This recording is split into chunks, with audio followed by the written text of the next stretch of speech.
Hello again, everybody. This is Jimmy. We're reading chapter 6, Pig and Pepper, of Alice's Adventures in Wonderland. And we last left off where Alice was watching an invitation being delivered by footman to footman, one fish, one frog. And she was laughing so hard when they got entangled with their curls that she ran away because she got a little afraid. So the frog footman is sitting on the ground near the door. Remember who the frog and the fish, they're different, right? One brought the invitation, the other accepted the invitation. If you remember the invitation, what was it for? It was an invitation for the Duchess to play croquet. So the frog footman is sitting by the door staring stupidly. Let's mark that, stupidly. How do you stare stupidly? Kind of like just looking stupidly into the sky. Alice went timidly to the door. She's very, timid. She's timid. She's not running to the door, strutting to the door. She's timid and she knocked.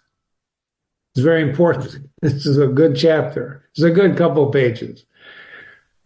And the footman says, there's no sort of use in knocking, said the footman. Now, said the footman, we know there's two footmen. The other one disappeared. There's one footman left. I wonder why the narrator doesn't refer to this as the frog or fish to describe the footman.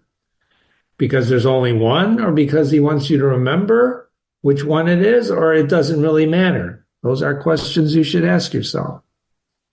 So he says, said the footman, and there's two reasons that knocking won't do any good. First, I'm on the same side of the door as you are, which means he was on the inside. He was the frog guy, right?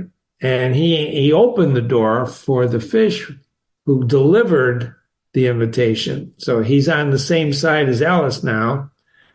And secondly, they're making so much noise. They are. See the they are right here? They are. No one could possibly hear you. So you can knock, but I'm on the same side as you, so I can't open it. And they're making so much noise, they won't hear you. And certainly there was an extraordinary noise going on within, a constant howling and sneezing. Howling and sneezing. And every now and then a great crash, as if a dish or kettle had been broken to pieces. What the heck is going on in that house? What the heck is going on? So Alice, I don't even know why she's knocking on the door, but she's knocking on the door. And she says, please, how am I to get in? If it's impossible. And so the footman says, there might be some sense in your knocking if we had the door between us. So he starts speculating. He's not attending her. What does that mean? Without attending to her. When you attend to someone, like some of you are not attending to Jimmy now, I'll bet. Some of you are not attending to me. You're doing something else. So attending is an important concept. And what does it mean? It means you're paying attention. So the footman's not really paying attention to her. He's speculating. If we had the door between us, and he goes on, for instance, if you were inside, you might knock, and I could let you out. So he's reversing the positions. I want you to pay attention to position. See this word here? We're going to explore that in a minute. In Alice's Adventures in Wonderland, position is very, very important. Very important. So he was looking up into the sky all the time he was speaking, and Alice thought decidedly, this is not civil. It's uncivil. This is not nice when you're looking at the sky. Why? You should be looking at me. If you're talking to someone, ladies and gentlemen, you look at them squarely in the eyes. You look at them. You don't look abstractly into the sky. Oh, yeah, he's pondering, but it's uncivil. And then she tells herself, remember, she talks to herself a lot. Why is that? She's talking to herself a lot because she's learning. She's learning what it means to exist in Wonderland. But perhaps he can't help it. His eyes are so very near the top of his head. Don't forget, he looks like a frog to her. Maybe he is a frog. But at any rate, he might answer questions. And then there's a hyphen. There's a hyphen for a reason. Remember, punctuation is very important. There's a hyphenation because she was thinking all of that to herself. And then with that hyphen, after the hyphen, she says this out loud. How am I to get in? She repeated aloud. So the hyphen is there to tell us she's done thinking to herself, and she says this to the footman. I shall sit here, the footman remarked, until tomorrow. And there's a long hyphen there. At this moment, the door of the house opened, and a large plate came skimming out at the footman's head. It grazed his nose, and it broke into pieces against one of the trees behind him. This is extraordinary, isn't it, ladies and gentlemen? The door opens, a plate comes flying out and hits that footman's nose. And then there's another dash. This guy doesn't miss a beat. Or next day, maybe, the footman continued in the same tone, like nothing happened. Ladies and gentlemen, if a dish came flying at you and you were saying something, would you stop or would you continue like the footman, like nothing happened? I'm just asking. How am I to get in? Alice said again in a louder tone. She's getting angry now. Remember, anger is very important. Don't forget who told her. I'm not going to tell you the answer to this, but who told her to control your temper? Remember that? She's getting mad. And then the footman says, are you to get in at all? Are you to get in at all? That's the first question. Not how am I to get in? Should you get in? Are you supposed to get in? Isn't that great? What a great question. It was no doubt it was a great question, no doubt, but Alice did not like to be told so. We don't like to be told, oh my gosh, you're wrong. She's wrong. It's not how she's supposed to get in. It's if she should get in. What's she doing knocking on the door? Well, and anyway, it's really dreadful. She muttered to herself. She's muttering. That's a great word. Let me highlight that. Mutter. She muttered. Whoops. Let's kill that. Mutter. She muttered. She's muttering. It's really dreadful. That's a mutter. She mutters to herself. The way all these creatures argue. Creatures. Are you a creature? Are human beings creatures like lions and frogs and fish? Think about that. It's enough to drive one crazy.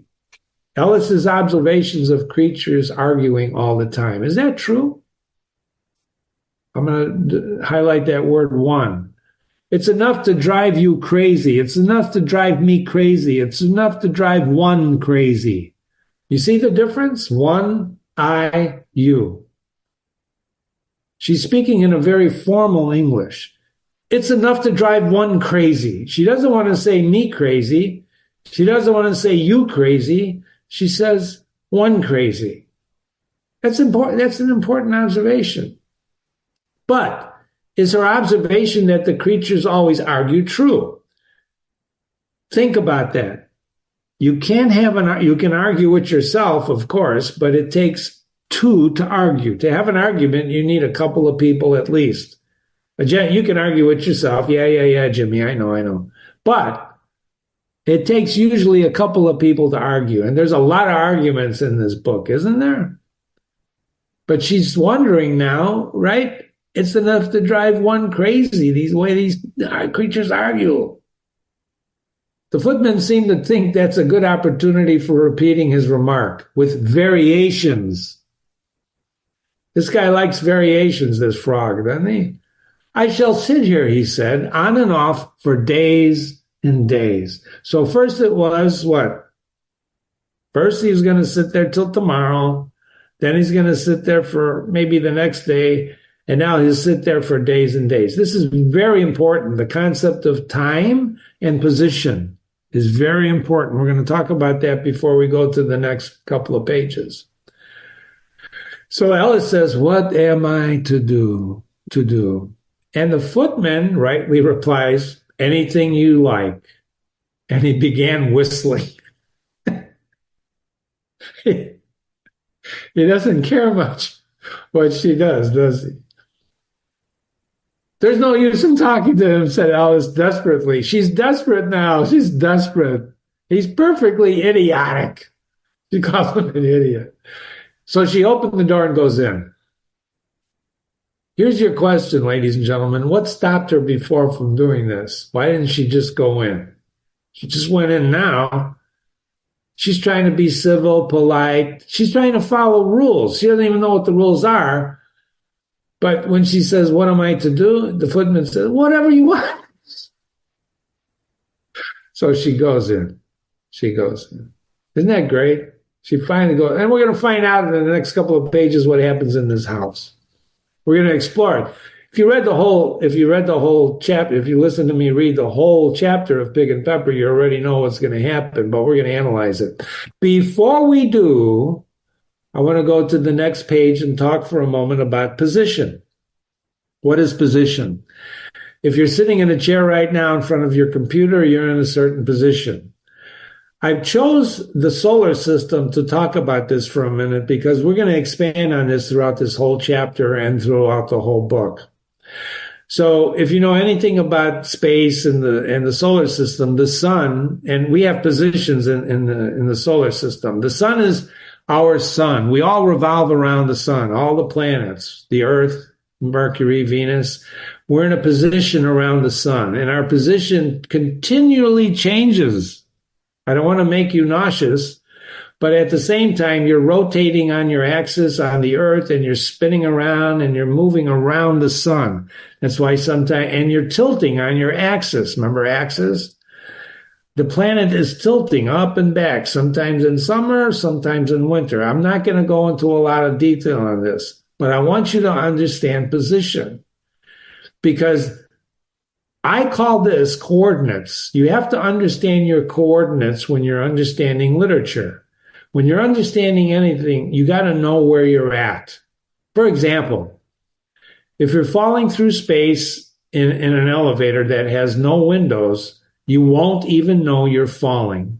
You won't. You need a reference point to do that. You've experienced this sometimes if you're in a car, you're at a stop sign or you're at a stoplight, and then you're looking out the window and not thinking, kind of like the frog, just looking out there, not thinking about anything, the footman. And suddenly you don't feel yourself moving. You see the other car moving, or is it you? And you get confused. You don't know what's moving because you lost your reference point. Reference points are very important. You know, the sun, we used to believe the sun goes around the earth goes around the sun. We can look at the sun, it moves across the sky, so we could say, well, the sun's moving, but it's really not. If you know science, we're moving, not the sun. Or really, it doesn't matter, does it? Maybe it does.